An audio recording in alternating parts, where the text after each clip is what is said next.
আমাদের আজকের এই সেশনের সবচেয়ে মজার এবং সর্বশেষ সেগমেন্টটি হচ্ছে quiz segment.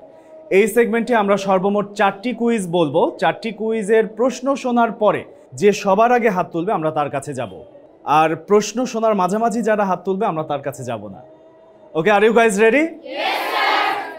The first quiz is Nawabganj সরকারি বালিকা উচ্চ বিদ্যালয় কত সালে স্থাপিত হয়? সৃজা। Nawabganj Government Girls High School established in 1951. Thank you. তুমি হচ্ছে আমাদের ফার্স্ট কুইজ উইনার। তোমার জন্য রয়েছে ভয়েস অফ আমেরিকা এবং RTVর পক্ষ থেকে শুভেচ্ছা উপহার। আর শুভেচ্ছা উপহার তুলে দিচ্ছে আমাদের সকলের প্রিয় শিক্ষক।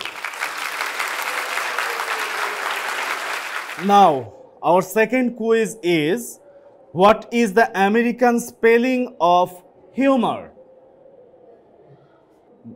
ধরো। The American spelling of humor is H-U-M-O-R. Thank you. একদম সঠিক উত্তর।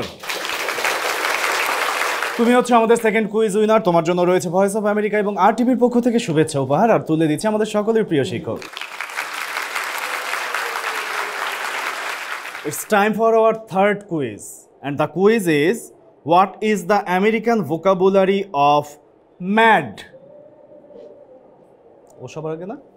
The American vocabulary of mad is angry. একদম সঠিক উত্তর। তুমি হচ্ছে আমাদের থার্ড কুইজ উইনার। তোমার জন্য রয়েছে ভয়েস অফ আমেরিকা এবং RTVর পক্ষ থেকে শুভেচ্ছা উপহার তুলে দিচ্ছে আমাদের সকলের প্রিয় শিক্ষক।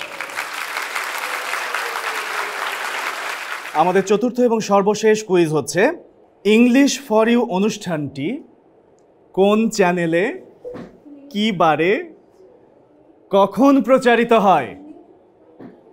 ইংলিশ ফর ইউ প্রোগ্রামটি RTVতে প্রতি শুক্রবার 12:10 অনুষ্ঠিত হয়। একদম সঠিক উত্তর। তুমি হচ্ছে আমাদের আজকের fourth and final quiz winner. তোমার জন্য রয়েছে ভয়েস অফ আমেরিকা এবং RTVর পক্ষ থেকে শুভেচ্ছা উপহার আর উপহার তুলে দিচ্ছে আমাদের সকলের প্রিয় শিক্ষক শফিউল আজম স্যার।